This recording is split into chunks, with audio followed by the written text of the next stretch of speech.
When a patient comes to the office and the interaction involves basically the patient explaining to the physician that their pain is a 10 out of 10, and then the medication dose gets increased, especially if it's an opioid, that is an inadequate evaluation, and it's appropriate for people to consider a broader perspective than just a pain score. It should be a conversation with a patient. There are lots of tools that are available, and they're readily available on the bitterpill.indiana.org or .gov, website. Tools like brief pain inventory, which allows a patient to explain what their pain is like, what the intensity of it is like, how it affects their life, how it affects their functionality. And functionality is the key here. What we want to get at is patients setting goals. You know, I haven't been able to walk for a long time. I want to be able to walk around the block. Set an achievable goal and then work together to try and get there. There are people who are depressed and anxious that do develop issues along with addiction. However, from our perspective, addiction comes first, followed by depression and anxiety, which complicates the issues. I would suggest that people know they have a problem but aren't willing to do anything about it, don't think it's that big of a deal. One of the things that my clients have a tendency to do is compare themselves to other people, and once I get as bad as that person, maybe then I'll do something, but right now I'm functioning, everything's okay.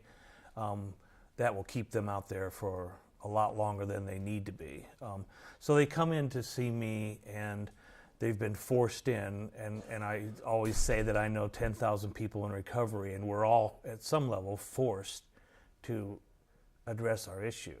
Because they're forced in, they're upset, they think that the world's against them, people don't really understand, and so it's through that assessment process that we'll just talk to them as we're assessing, and then we suggest that this is the treatment protocol that we're going to give you, and we'll put together a treatment plan. One of the treatment plans is we ask you not to use, and then that's kind of a slap in the face for them because that's an idea that they're really not comfortable with. And so being forced, as every person I know in recovery was forced in at some level, is a common trait that we all have that helps people begin to accept the idea that they're not alone. And I think that's the message that we want to get to people through this, is that you're not alone. If you can surround yourself with people who have the same issues and are doing something to change that, that's where we start to make some progress. And that's what treatment's about.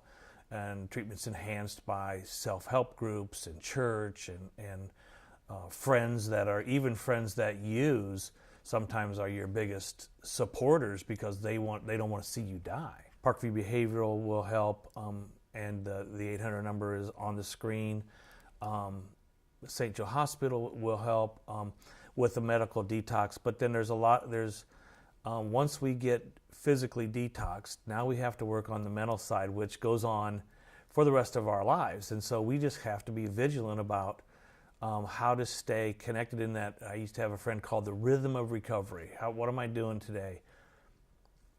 That's the rhythm of recovery. What am I doing? What am I doing? Who am I talking to? What am I reading? A lot of clients like to read, and so that's a huge asset because there's so much material out there that helps them connect through reading, and again, self-help groups is huge.